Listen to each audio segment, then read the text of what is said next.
Si la découverte la plus intrigante que vous ayez jamais faite dans la rue se limite à une vieille pièce de 5 centimes, préparez-vous à éprouver une vive jalousie envers cette vieille dame de Roumanie. En effet, elle a trouvé un jour une pierre dans le lit d'un ruisseau et a jugé qu'elle était suffisamment lourde, avec ses 3,5 kg, pour lui servir à caler sa porte. Elle l'a donc rapportée chez elle et l'a utilisée ainsi pendant de nombreuses années. Après sa mort, un proche a hérité de sa maison, incluant la fameuse cale. Il a rapidement perçu que cet objet n'était pas qu'une simple curiosité décorative et a choisi d'en faire don à l'État. Ce fut une découverte stupéfiante. Il s'agissait en réalité de l'un des plus grands morceaux d'ambre intact jamais découverts, dont la valeur dépassait le million de dollars. Les spécialistes estiment que cette gemme aurait entre 38,5 et 70 millions d'années. L'ambre est une résine végétale fossilisée, remontant à des millions d'années. Dans le village roumain de Colți, les habitants extraient cette précieuse substance des rivières depuis les années 20. Si les plus vastes gisements d'ambre en Europe se trouvent dans la région baltique, des conditions favorables peuvent permettre la formation de différentes variétés d'ambre partout dans le monde, que ce soit en Alaska ou à Madagascar. Le colossal fragment d'ambre qui servait de cale-porte était si discret qu'il a même échappé à l'attention des voleurs lors d'un cambriolage. Heureusement, les autorités roumaines ont su reconnaître sa véritable valeur et l'ont classé parmi les trésors nationaux du pays. Aujourd'hui, il est conservé dans un musée et non, il n'est plus utilisé pour coincer la porte. David Gonzalez, un entrepreneur en bâtiment, a acheté une maison dans le Minnesota pour un peu plus de 10 000 $. Construite en 1938, cette habitation nécessitait d'importants travaux de rénovation. En entreprenant les réparations, David a découvert un isolant insolite dissimulé parmi de vieux journaux. Il s'agissait du tout premier numéro d'Action Comics, introduisant Superman, et datant de la même année que la construction de la maison. La bande dessinée n'était pas en parfait état, et la couverture était détachée. Pourtant, elle s'est vendue pour 175 000 $, soit 17 fois le prix de la maison. Si elle avait été mieux préservée, sa valeur aurait pu être nettement plus élevée. À propos, la bande dessinée la plus chère jamais vendue à ce jour est justement ce même exemplaire, mais dans un état impeccable. En 2024, un collectionneur a déboursé 6 millions de $ pour l'ajouter à sa collection. Auparavant, d'autres copies avaient été vendues pour 1 500 000 $ en 2010 et pour 3 500 000 $ en 2023. Un pêcheur philippin se trouvait sur son bateau près de l'île de Palawan lors d'une tempête. En tentant de jeter l'ancre, celle-ci s'est accrochée à ce qu'il croyait être un rocher. En plongeant pour la dégager, il a découvert qu'il s'agissait en réalité d'une palourde géante renfermant une énorme perle. Ignorant la valeur exceptionnelle de cette dernière, le pêcheur l'a gardée sous son lit comme porte-bonheur pendant près de 10 ans. Ce n'est qu'après qu'un incendie ait détruit sa maison qu'il a décidé de la montrer à d'autres personnes. On a alors découvert qu'il s'agissait de la plus grande perle au monde, pesant 34 kg, soit 4 fois le poids d'un teckel, et mesurant 30 cm de large sur 67 cm de long. Sa valeur est estimée à environ 100 millions de $. Aujourd'hui, elle est exposée à la mairie de Puerto Princesa pour attirer les visiteurs. Une personne particulièrement chanceuse et souhaitant rester anonyme a acheté une bague lors d'un vide-grenier dans les années 80. Elle ressemblait à un joli bijou fantaisie, et 13 $ semblait être un prix raisonnable. Cette bague a été portée pendant de nombreuses années, avant que son propriétaire ne décide, un jour, de la montrer à un joaillier pour en apprendre davantage.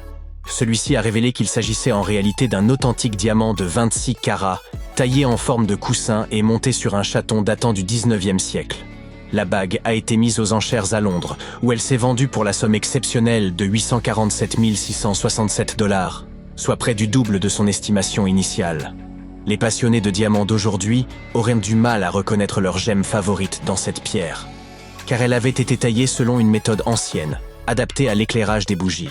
Avec le temps, l'argent entourant le diamant s'était terni, ce qui rendait son immense valeur insoupçonnable. Cette bague appartenait probablement à un membre de la famille royale, ou à une personne très fortunée, car les diamants étaient extrêmement rares à l'époque. Les experts estiment que son nouveau propriétaire envisagera sûrement de la retailler, ce qui pourrait décupler sa valeur. Lorsqu'une brocante a lieu près de chez vous, n'hésitez pas à y jeter un coup d'œil. Vous pourriez, comme c'est arrivé dans l'État de New York, acheter un simple bol pour 3 $ et découvrir qu'il vaut une fortune. C'est ainsi qu'une personne chanceuse a acquis un bol chinois pour quelques dollars, ignorant qu'il datait d'un millénaire. Le bol est resté dans le salon pendant plusieurs années avant que la curiosité ne pousse son propriétaire à le faire évaluer. Il s'est avéré qu'il s'agissait d'un précieux bol, Ding, de la dynastie Song. Le seul autre exemplaire connu est conservé au British Museum de Londres. Lors de la vente aux enchères, 4 acheteurs se sont livrés une bataille acharnée pour l'obtenir. Et un courtier londonien l'a finalement acquis pour plus de 2,2 millions de dollars.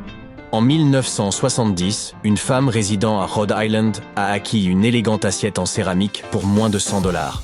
Elle l'appréciait tellement qu'elle l'a accrochée au mur, juste au-dessus de sa cuisinière, et, avec le temps, l'objet s'est couvert de graisse.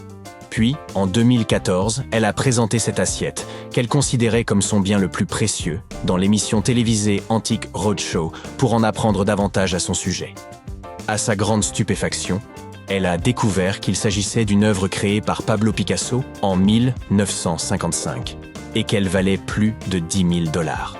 En 1991, un homme a acheté un tableau lors d'une vente de charité pour seulement 4 dollars, attiré par le cadre, bien que l'image en elle-même n'ait pas été bien jolie.